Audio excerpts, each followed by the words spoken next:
stay awake for 24 hours, and your brain already starts to struggle. Not in a dramatic way, but in small, measurable ways. Your reaction time slows, you miss details, you make mistakes you normally wouldn't. Sleep research shows that after about 24 hours without sleep, your thinking can drop to a level similar to being legally drunk in many countries. Now, stretch that to 48 hours. Your mood becomes unstable, stress hormones rise, your focus breaks apart. And this isn't guessing. Sleep labs, including research from Stanford University and reports from the Centers for Disease Control and Prevention, show that the longer you stay awake, the more your brain starts to lose control of basic functions. So what happens if you don't sleep for 7 full days? Not just feeling tired, what actually begins to fail inside your brain and body? Before we talk about losing a full week of sleep, we need to understand something important. Sleep is not just rest, it's when your body does its repair work. During deep sleep, your brain turns on a cleaning system called the Glymphatic System. Think of it as a nightly wash cycle. It helps clear out waste that builds up while you're awake. Research supported by the National Institutes of Health shows this cleanup is much more active during sleep than during the day. Sleep is also when your brain locks in memories. Studies from places like Harvard Medical School show that both deep sleep and REM sleep help stabilize what you learned that day. And it's not just the brain. Your immune system resets. Growth hormone rises to repair tissue. Stress hormones follow a daily rhythm. Blood pressure drops to give your heart a break. In simple terms, sleep is when your body restores balance. So when you skip one night, you delay that repair. Skip several nights, and the repair process starts falling apart. After 24 hours without sleep, the effects are clear. Your reaction time slows. You miss details. You make poor decisions. Lab studies show that staying awake for about 24 hours can affect your thinking similar to being legally drunk in many countries, around a 0.10% blood alcohol level. That comparison comes from controlled testing, not exaggeration. But it's not just your thinking. Stress hormones like cortisol begin to rise. Blood pressure can increase. Your body has more trouble controlling blood sugar. Research from sleep labs, including work at Stanford University and findings supported by the National Institutes of Health, shows that even one full night without sleep reduces insulin sensitivity and increases inflammation. By 36 to 48 hours, something more serious can begin. Microsleeps. These are short, uncontrollable moments when your brain shuts down for a few seconds, even if your eyes are open. You may not notice them, but during that time, your brain is not fully awake. When microsleeps start, it means your brain is forcing tiny breaks because it can no longer stay alert safely. By 48 to 72 hours without sleep, the brain is no longer just tired. It starts losing control. Your attention breaks apart. You forget what you were just doing. Your emotions become harder to manage. Research on total sleep deprivation shows that activity in the prefrontal cortex, the part of the brain that helps with judgment and self-control, drops after long periods without sleep. At the same time, the amygdala, which handles emotional reactions, becomes more active. That imbalance creates a clear pattern. People become more irritable, more impulsive, more emotionally unstable. And around this point, something else can begin. Your perception starts to change.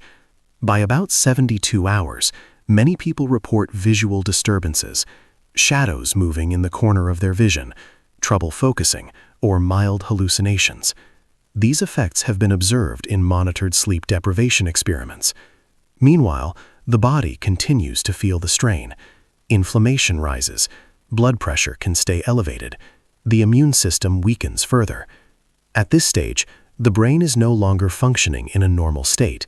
It's operating under stress. And this is only day 3. By days 4 and 5 without sleep, The brain can't keep up anymore. It's no longer adjusting, it's breaking down. Attention becomes extremely unstable. Speech may slow or become confused. Memory starts falling apart. Documented cases of prolonged sleep loss show growing confusion, distorted thinking, and episodes of paranoia during this stage. People can misread situations. Simple tasks become difficult. Time feels strange and unreliable. This happens because several brain systems are now disrupted at the same time. The part of the brain responsible for judgment and control is heavily impaired. Brain chemistry shifts. Stress hormones stay high. Research in sleep science shows that long periods without sleep change how brain cells communicate and increase biological stress inside the brain. By this point, hallucinations are no longer brief visual tricks. They can become ongoing and harder to ignore. It's important to say this clearly. In most short-term documented cases, these effects are not permanent. When sleep returns, much of the damage improves. But during days 4 and 5, the person is not mentally stable. The brain is running in emergency mode.